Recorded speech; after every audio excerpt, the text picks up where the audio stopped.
और जो दल बना, जो विकल्प बना, उसका नाम है जन सुराज।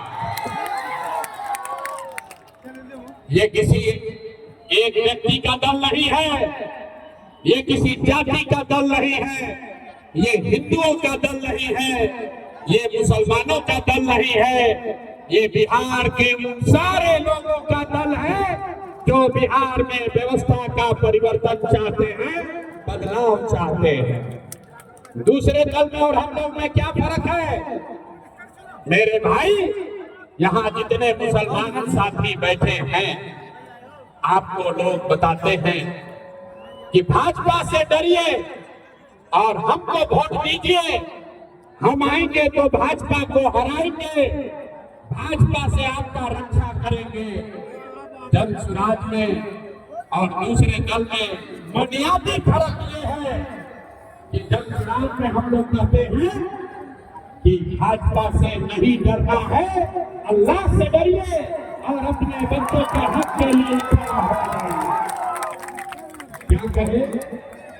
भाजपा से नहीं डरना है, अल्लाह से डरना है और हक के साथ खड़ा होना है, तादाद का चिंता नहीं करना है।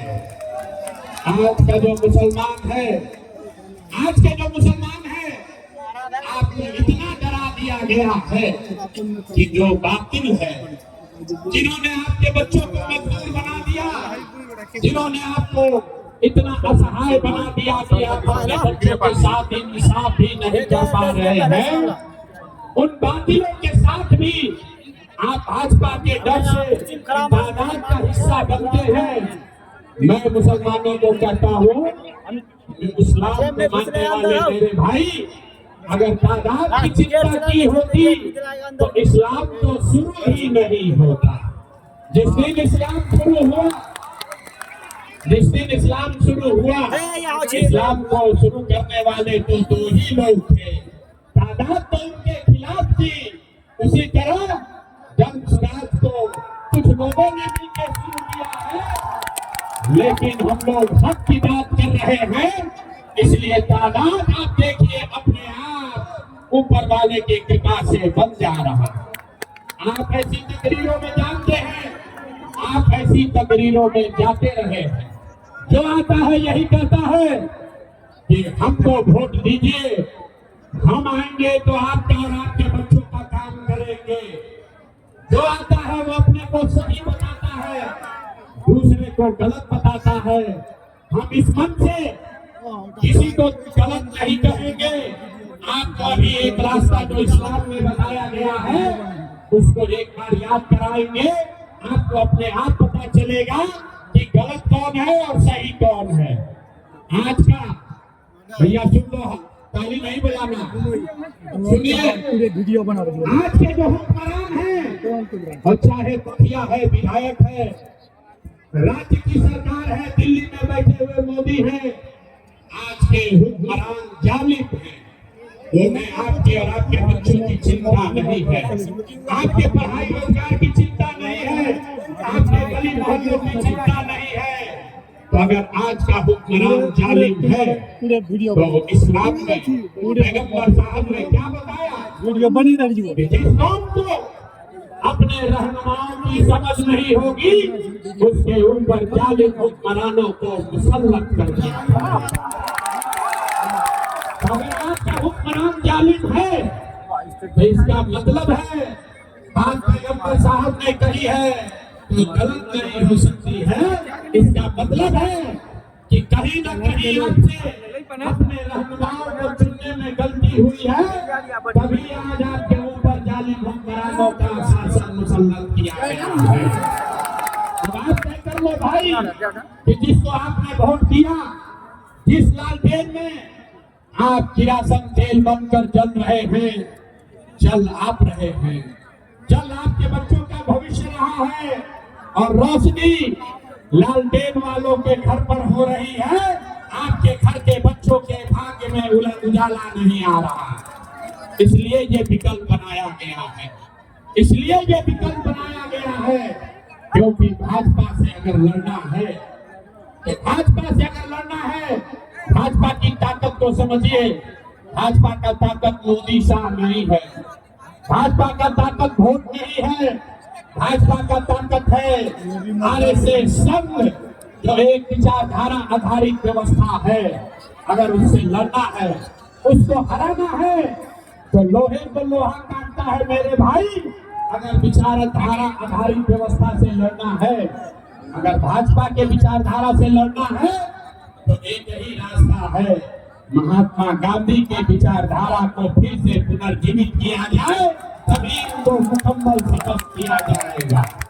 इसीलिए ये गांधी के विचारधारा से प्रेरित होकर 2.5 बरस पैदल चल के ये जनसुराज की व्यवस्था बनाई गई है, जो ना हिंदुओं का है, ना मुसलमानों का, ना अगड़ों का है, ना पिछड़ों का। ये हर उस बिहारी का है जो चाहता है कि हमारा बच्चा अब पढ़ाई के लिए, रोजगार के लिए बिहार घर परिवार छोड़कर बाहर नहीं जाए।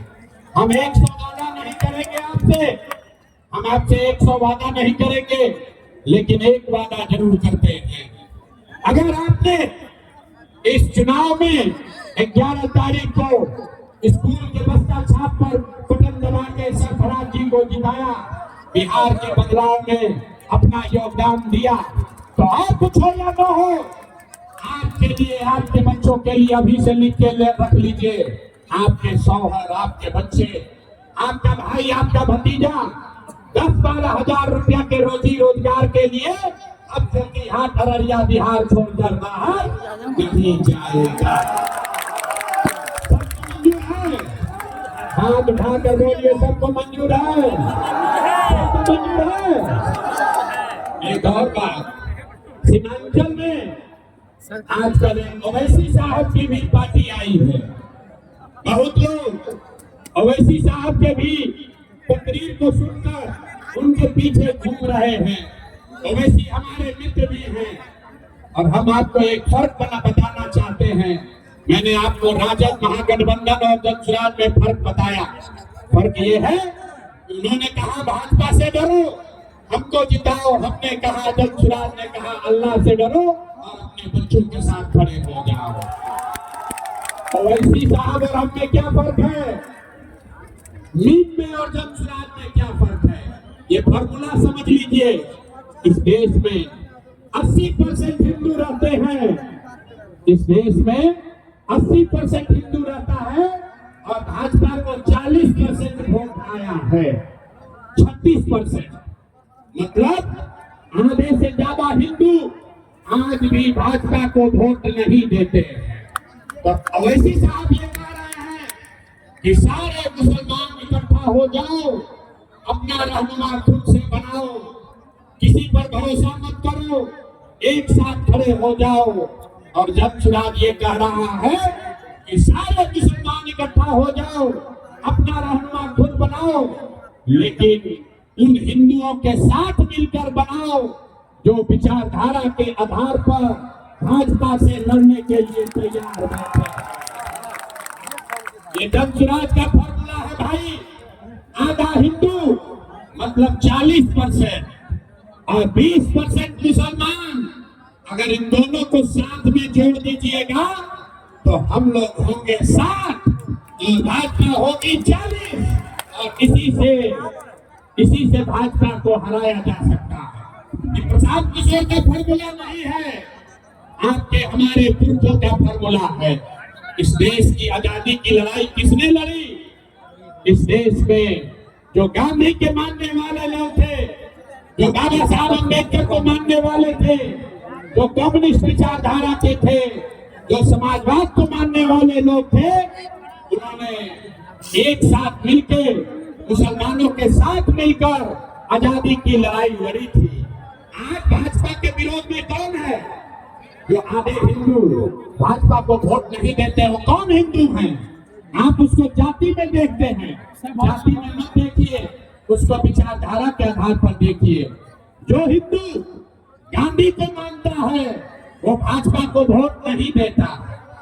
जो हिंदू बाबा साहब अम्बेडकर को मानता है वो भाजपा को वोट नहीं देता। जो हिंदू कम्युनिस्ट विचारधारा को मानता है वो किसी जात का हिंदू है, वो भाजपा को वोट नहीं देता है, जो समाजवाद लोहिया जयप्रकाश को मानता है वो भी हिंदू भाजपा को वोट नहीं देता है। तो अगर ये चार विचारधारा के मानने वाले हिंदुओं के साथ 20% मुसलमानों को एक साथ कर दिया जाए तो सामाजिक राजनीतिक तौर पर भाजपा को पूरी तरीके से हराया जा सकता है और यही दक्षराज का फॉर्मूला है। अगर आप इस पर सहमत हैं तो और कुछ नहीं, किसी नेता का नहीं, किसी दल का नहीं, इस धरती के सम्मान में हम लोग एक ही नारा लगाते हैं, हम बोलेंगे जय बिहार और आपको बोलना है जय जय बिहार, जय बिहार। आवाज पटना तक पूरे सीमांचल तक जाना चाहिए, जय बिहार, जय बिहार। और सीमांचल की राजनीति महरूम तस्लीमुद्दीन साहब के लड़के सरफराज जी करेंगे कि हैदराबाद पटना से आया हुआ कोई नेता करेगा? आप बताइए, आप बताइए।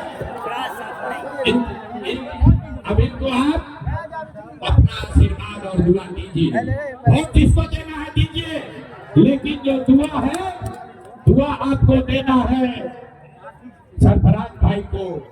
और बाकी इनको जोकी हाथ से आप फ्री कर दीजिए, इनको फ्री कर दीजिए ताकि पूरे सीमांचल में 12 की 12 सीट जो मुसलमान साथियों की सीट है उस पर जाए, प्रचार करे और पूरे सीमांचल में मुसलमान समाज का नेतृत्व करे। इसलिए ये दंगराज में जुड़े हैं। ये अगर यहाँ से निर्दलीय भी मर जाते तो भी इनको जीतना था, तब भी जीते कि नहीं जीते, जीते कि नहीं जीते। धनसुराज में कहे जुड़े, धनसुराज में क्यों जुड़े हम बताते हैं।